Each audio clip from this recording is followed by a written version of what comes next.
She was beaten for singing in the streets, until the banker called her angel. The rope bit into his neck before the song began. Thomas Kern stood on the wooden platform with his hands tied behind his back, his boots balanced on a trapdoor that would open the moment Samuel Dietrich, the banker, the judge, the man who owned half the county, dropped his hand. The sun beat down on the town, square like a hammer on an anvil. Dust hung in the air. The crowd pressed close, their faces eager and empty, the way people look when they've come to watch something die.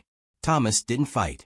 He'd stopped fighting 3 days ago when they dragged him from his horse and threw him in a cell with no trial, no lawyer, just the banker's word that he'd stolen cattle from the rancher up north.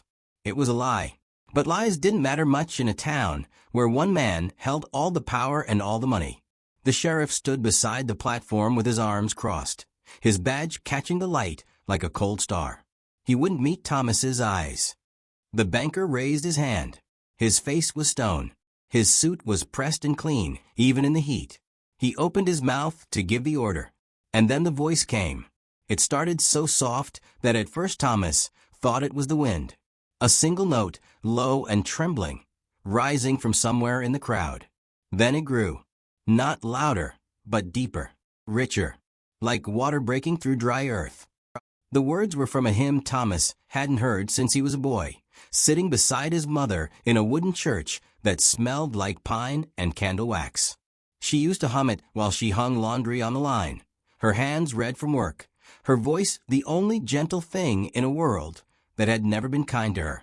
The crowd shifted. Heads turned. The banker's hand stayed frozen in the air. Thomas looked down and saw her. She was standing at the edge of the square, barefoot and small, her dress torn at the hem and stained with dirt. Her hair hung loose and tangled around her shoulders. Her face was thin, her cheekbones sharp beneath skin that had seen too much sun and not enough food. She couldn't have been more than 16, maybe 17. She looked like she'd been forgotten by the world, the kind of girl people stepped around without seeing, the kind who slept in alleys and begged for bread and disappeared when winter came. But her voice, God, her voice. It filled the square like light pouring through stained glass. It didn't shout or beg or demand. It just was, pure and clear and impossible to ignore. She sang with her eyes closed and her hands clasped in front of her, tears running down her cheeks and cutting trails through the dust on her face. The hymn spoke of mercy and grace and a love that didn't ask for anything in return. It spoke of mothers and sons and the way home feels when you've been gone too long. The banker's hand began to shake. Thomas watched him. Watched the way his jaw tightened. Watched the way his eyes went somewhere far away, like he was seeing something that wasn't there anymore. The crowd had gone completely silent. Even the horses tied to the hitching post stood still, their ears turned toward the girl. The executioner, a broad-shouldered man with a thick beard and dead eyes, lowered the lever he'd been holding. He didn't know why. He just did. The girl kept singing. Thomas felt something break open inside his chest. Not hope. He was too far gone for that. But something softer. Something that felt like memory. He thought of his mother again. The way she used to cup his face in her hands when he was small and tell him that no matter what happened, no matter how hard the world got, he had to remember that he was loved. He hadn't thought about that in years. He'd spent so long surviving, drifting from town to town as a cowboy and ranch hand, working for men who paid him in scraps and treated him like dirt, that he'd forgotten what it felt like to be seen as something more than a pair of hands and a strong back. But this girl, this stranger, was singing like she knew him, like she knew all of them, like she could see straight through the lies and the anger and the cruelty and still find something worth saving. The banker lowered his hand. He didn't say anything. He just stood there, staring at the girl, his face pale and twisted with something that might have been pain or shame or both. The sheriff stepped forward, confused, waiting for the order. But the banker turned and walked away. His boots echoed on the wooden boards of the platform. The crowd murmured, uncertain, like a beast waking from a dream it didn't understand. The girl stopped singing. She opened her eyes and looked up at Thomas. For a moment, their gazes met.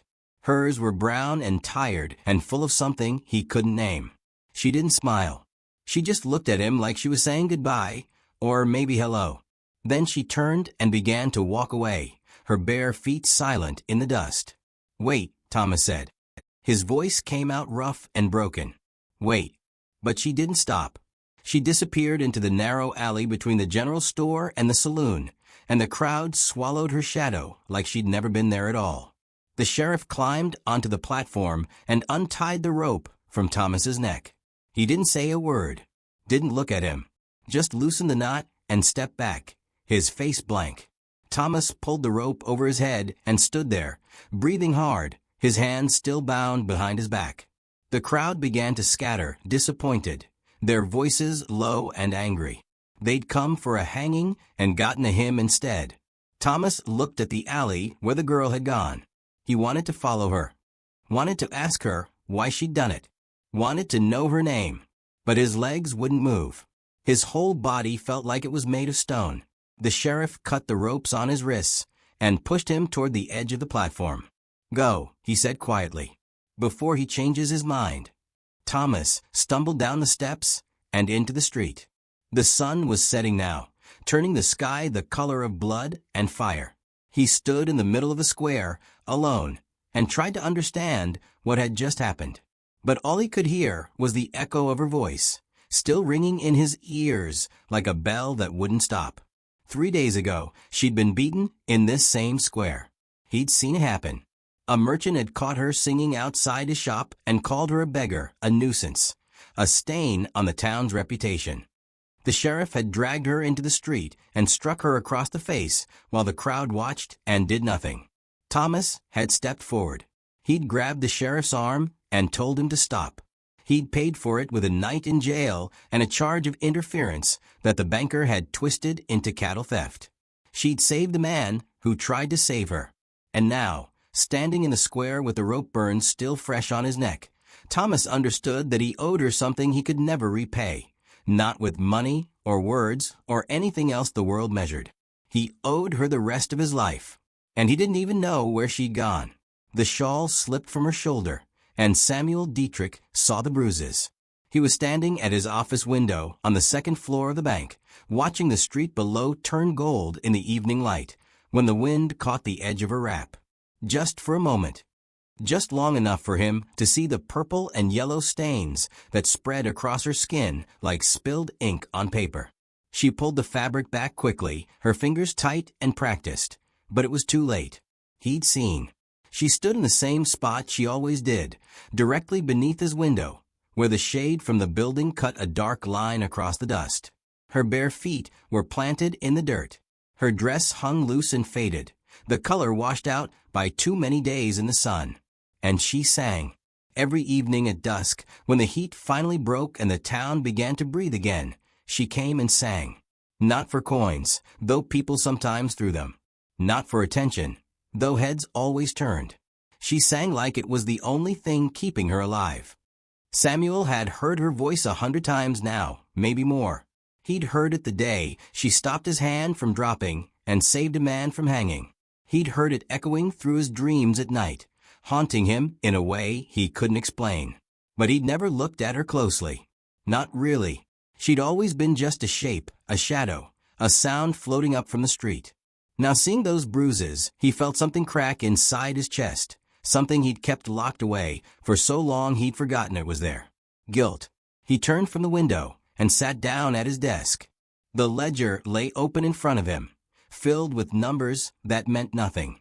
He'd built his fortune on other people's losses, foreclosed ranches, unpaid debts, land seized when families couldn't survive another drought. He'd never questioned it. Money was power, and power was survival. That was the only truth the West had ever taught him. But now, staring at the ink-stained pages, he wondered what he'd actually survived for. The singing stopped. He looked up. She was still there, standing in the dust, her head bowed. Then she turned and walked away, slow and tired, her shawl wrapped tight around her shoulders like armor. Samuel stood and walked back to the window. He watched her disappear around the corner toward the alley where she slept. He knew because he'd seen her there once, curled against a wall with nothing but a thin blanket and the stars above her. He'd walked past without stopping. That's who he was. A man who walked past. He opened the window and set a silver dollar on the sill. The next evening, she came back. She sang the same hymn she always sang, her voice soft and steady, and when she finished, she looked up at the window. The coin was gone. In its place, Samuel had left a piece of bread wrapped in cloth. She stared at it for a long time, like she didn't trust it. Then she reached up, took it, and walked away without a word. Samuel watched from behind the glass. He told himself he was just being decent. That's all. A moment of charity in a lifetime of coldness. But the truth was, he couldn't stop thinking about those bruises. Couldn't stop wondering who'd put them there. Couldn't stop hearing her voice in his head, even when the street was silent. The third evening, he left a note. It was short. Just 5 words, written in his careful, practiced hand. Why do you sing for me? He folded it and placed it on the sill, with another piece of bread and a handful of coins. Then he waited, standing back from the window, where she couldn't see him. The sun sank lower. The shadows grew long. And then she came. She sang her song. Her voice was softer tonight, like she was tired, like the weight of the world was pressing down harder than usual. When she finished, she looked up and saw the note. She picked it up slowly, unfolded it, and read. Samuel watched her face. It didn't change. She didn't smile or frown or show any emotion at all. She just stood there, holding the paper, her fingers trembling slightly. Then she folded it back up, tucked it into the pocket of her dress, and walked away. Samuel felt a strange disappointment settle over him. He didn't know what he'd expected. A response, maybe. A look. Something to tell him she'd heard him. But she'd given him nothing. The 4th evening, she didn't sing. She came to the spot beneath his window, but instead of opening her mouth, she reached into her pocket and pulled something out. She set it on the ground, right where the bread and coins had been, and then she looked up at the window, straight at him, though he was standing in shadow, and held his gaze for 3 long seconds. Then she turned and left. Samuel waited until she was gone before he went downstairs. His boots echoed on the wooden steps. The bank was closed, empty, the air inside thick and still. He unlocked the front door and stepped out into the evening heat. The street was quiet. A stray dog wandered past, its ribs showing through its fur. Somewhere in the distance, a saloon piano played a tune that sounded like loneliness. He walked to the spot beneath his window and knelt in the dust. There, lying in the dirt, was a locket. It was small and silver, tarnished with age, the chain broken in 2 places. Samuel picked it up carefully, like it might fall apart in his hands. The metal was warm from the sun. He turned it over and saw the clasp, dented but still working. His fingers shook as he opened it. Inside was a photograph. A woman's face, faded and pale, stared back at him. She was young in the picture, maybe 20, with dark hair pulled back from her face and eyes that looked tired even then. She was smiling, but it was the kind of smile that didn't reach all the way, the kind people wear when they're trying to be brave. Samuel knew that face. He'd spent 15 years trying to forget it, but he knew it. It was his sister, Catherine. The world tilted. Samuel sat down hard in the dust, the locket clutched in his fist. Catherine, his little sister. The one he'd turned his back on when she fell in love with a drifter named Michael, who had nothing but a horse and a dream. She'd begged Samuel to help them, to give them a chance, to loan them enough money to start a life together. But Samuel had been 25 then, freshly rich, drunk on his own success. He'd told her no. Told her she was a fool. Told her that if she left with that man, she was dead to him. She'd left anyway. He'd never seen her again. Samuel turned the locket over. On the back, engraved in script so faint he had to squint to read it, was a name, Catherine Dietrich. His hands went numb. His chest felt like it was caving in. He looked up at the alley where the girl had gone, and suddenly everything made sense. The bruises, the hunger, the way she sang like she had nothing left but her voice.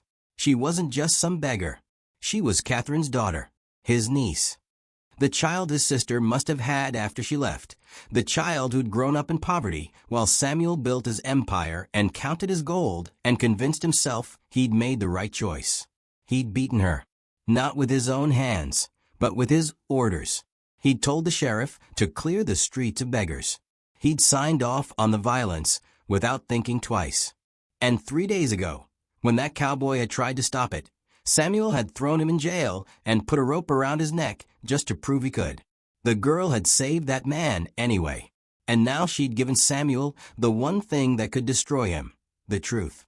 He sat in the dust as the sun set and the stars began to appear, one by one, cold and distant. The locket felt like it weighed 1,000 pounds. He didn't know if she knew who he was. Didn't know if she'd left it as a confession or a question or an accusation. But it didn't matter. He knew now. And knowing changed everything. Somewhere in the distance, a coyote howled. The wind picked up, carrying dust and the smell of sage. Samuel closed his fist around the locket and stood. His legs felt weak. His heart felt heavy.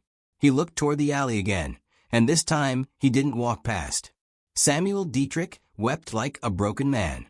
He stood at his window with the locket pressed against his chest, his shoulders shaking, tears running down his face and into his beard. Below him, the girl sang.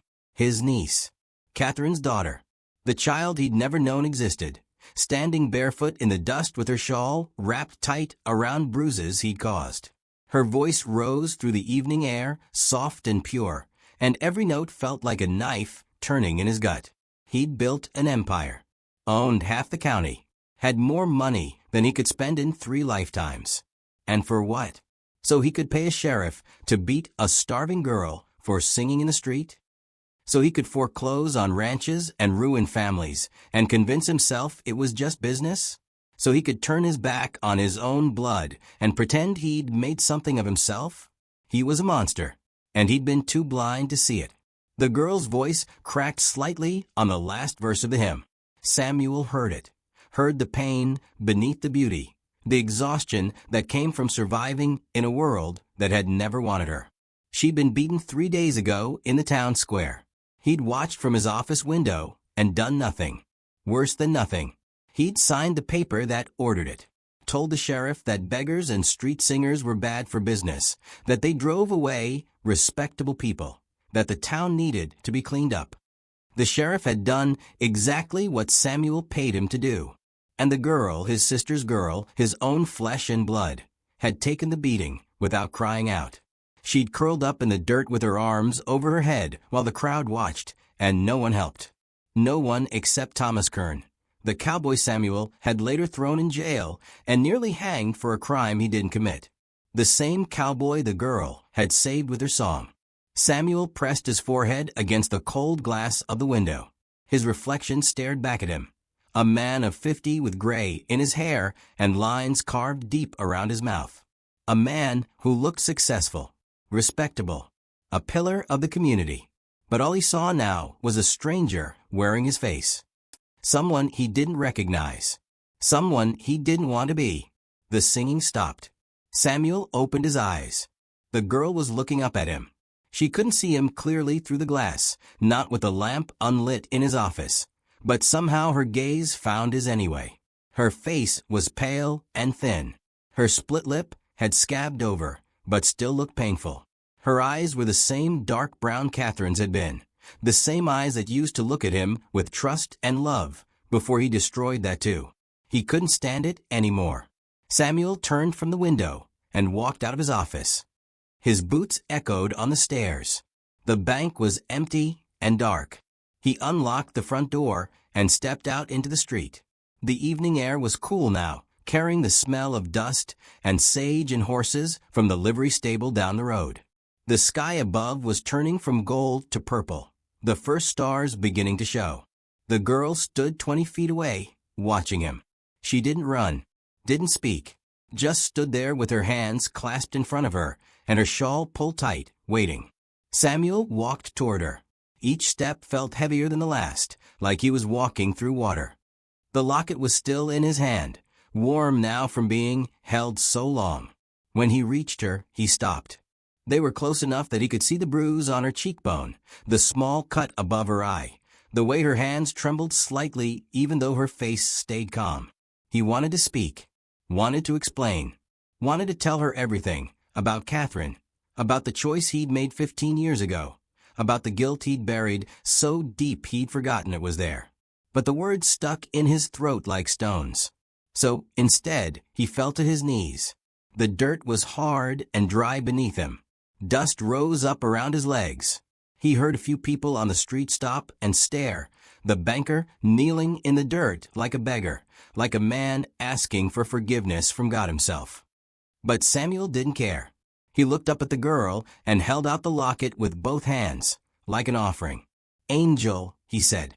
His voice broke on the word. "You're an angel." The girl stared down at him. Her expression didn't change. She looked at the locket, then at his face, then at his hands. For a long moment, she said nothing. The silence stretched out between them, heavy and terrible.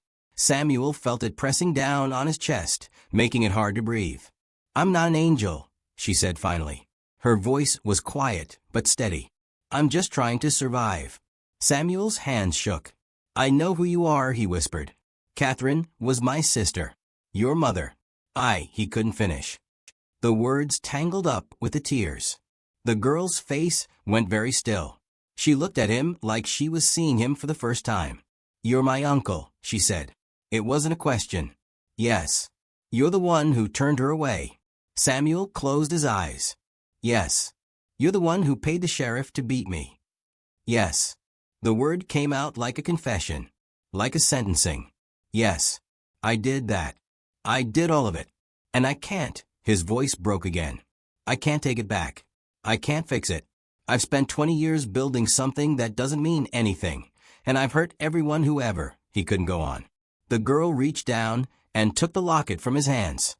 Her fingers brushed his palm, light as feathers. She opened it and looked at the photograph inside. Samuel watched her face, watched the way her jaw tightened, watched a tear slide down her cheek, though she didn't make a sound. "She died 2 years ago," the girl said softly. "My mother. She got sick one winter and didn't get better. We didn't have money for a doctor. She told me about you before she died. Said you were a good man once. Said you used to protect her when you were children." She looked down at Samuel. I didn't believe her. Samuel felt something shatter inside him. "I'm sorry," he whispered. "God, I'm so sorry. Sorry doesn't bring her back. I know. Sorry doesn't take away the bruises. I know." The girl was quiet for a long time. People were gathering now, watching from doorways and windows. The sheriff stood outside the saloon with his arms crossed, his face unreadable. A widow sweeping her porch had stopped mid-stroke, her broom frozen in her hands. Even the horses at the hitching post seemed to be watching. "What's your name?" Samuel asked. He realized with a sharp stab of shame that he didn't even know his own niece's name. "Clara," she said. "Clara Rose." Clara. Samuel tasted the name, let it settle on his tongue. "Your mother loved roses. Used to grow them in the garden when we were young." Clara nodded slowly. "She told me." Samuel stayed on his knees in the dirt. He didn't know what else to do. Didn't know how to ask for forgiveness when he didn't deserve it. Didn't know how to make any of this right. But he knew he had to try. Had to do something other than just sit in his office and count his money while the world burned around him. "I have a house," he said finally. "It's big. Empty." "You could." He stopped, seeing the look on her face. "I'm not trying to buy you. I'm not trying to fix this with money. He swallowed hard. "You shouldn't be sleeping in alleys. You shouldn't be hungry. And I know I'm the reason you are, but if you'd let me, why?" Clara's voice was sharp now, cutting through his stumbling words. "Why now? Why not 2 years ago, when my mother was dying? Why not 3 days ago, before the sheriff broke my ribs? Why wait until you found out who I was?" Samuel had no answer. Because she was right. He wouldn't have cared if she'd just been some nameless beggar. He'd have walked past her every day for the rest of his life and never looked twice. It was only knowing she was Catherine's daughter that had broken through the wall he'd built around his heart. I don't know, he said honestly. I don't have a good reason. He searched for the right words. I've been asleep for 20 years. And your voice woke me up. Clara looked at him for a long time. Her face was hard to read. Anger and pain and something else, something softer that might have been pity or might have been hope. Samuel couldn't tell. He just knelt there in the dirt, waiting, while the whole town watched. Finally, Clara spoke. If I let you help me, she said slowly, it's not because I forgive you. It's because I'm tired. I'm tired of being cold and hungry and beaten. I'm tired of singing for scraps. I'm tired of surviving. She paused. But don't think that makes us family. Don't think that makes any of this okay. Samuel nodded. His throat was too tight to speak. Clara looked down at the locket in her hand, then closed it gently and slipped it into her pocket. My mother loved you, she said quietly. Even after everything. She told me that love doesn't stop just because people fail you. She said that's what makes it love. She met his eyes. I don't know if I can love you, but maybe I can learn. And with those words, she turned and walked toward the alley, leaving Samuel kneeling in the dust with tears on his face and the whole town watching in silence. He didn't know if she'd come back. Didn't know if she'd ever truly forgive him. But for the first time in 20 years, he felt something other than emptiness. He felt the weight of what he'd done, and the faint, fragile possibility of becoming someone better. Clara came back. Samuel didn't expect her to. He'd spent the whole night sitting in his office with a lamp unlit, staring at the empty street below, convinced he'd lost his only chance at redemption. But when the sun rose and the town began to wake, she appeared at the corner where the alley met the main road. She walked slowly, her shawl wrapped around her shoulders, and she stood in her usual spot beneath his window. And she sang. Samuel pressed his hand against the glass and listened. Her voice was quieter this morning, more tired, but it was there. Real. A gift he didn't deserve but couldn't turn away from. When she finished, she looked up at the window. Their eyes met through the glass. She didn't smile, didn't wave, just held his gaze for 3 long seconds, then walked away. That became their routine. Every morning at sunrise and every evening at dusk, Clara came and sang. Samuel would stand at his window and listen, his heart breaking and mending at the same time. He didn't go down to talk to her, didn't try to force his way into her life. He just listened. And after a week, he noticed something. She was standing a little closer to the building. Not much, just a few feet, but closer. The second week, he left food on the windowsill again. Bread and cheese and dried fruit. She took it without looking up. The third week, he left a blanket, thick and clean. She picked it up, held it against her chest for a moment, then carried it away with her. The fourth week, Samuel went downstairs and sat on the steps outside the bank while she sang. Clara saw him as soon as she turned the corner. She stopped walking. Her body went tense, like a deer about to run. But she didn't run. She stood there, watching him, her face guarded. Samuel didn't move, didn't speak. He just sat with his hands folded in his lap and waited. After a long moment, Clara walked to her spot and began to sing. Samuel closed his eyes and let the music wash over him. It felt different being this close. He could hear the breath between notes, the slight tremble in her voice when she reached for the high parts, the way she poured everything she had into every word. When the song ended, he opened his eyes and found her looking at him. "Thank you," he said quietly. Clara nodded once, then turned to leave. "Wait," Samuel said. She stopped but didn't turn around. "Would you?" He swallowed hard. "Would you let me sit here again tomorrow?" Clara was silent for so long that Samuel thought she'd refuse. Then, without turning, she said, "If you want." And she walked away. The next morning, Samuel was waiting on the steps when she arrived. She sang. He listened. When she finished, she didn't leave right away. Instead, she sat down on the bottom step, 10 feet away from him, and looked at the sunrise. They stayed like that for maybe 5 minutes, not speaking, just sharing the quiet. Then she stood and left, and Samuel felt something shift inside his chest, something that felt like hope. Over the next month, The distance between them grew smaller. Clara would sit a little closer each day. Sometimes she'd stay for 10 minutes after singing, then 20, then half an hour. They didn't talk much. Mostly they just sat together while the town woke up or the sun went down. Two broken people learning how to be in each other's presence without pain. The bruises on Clara's shoulders faded from purple to yellow to nothing.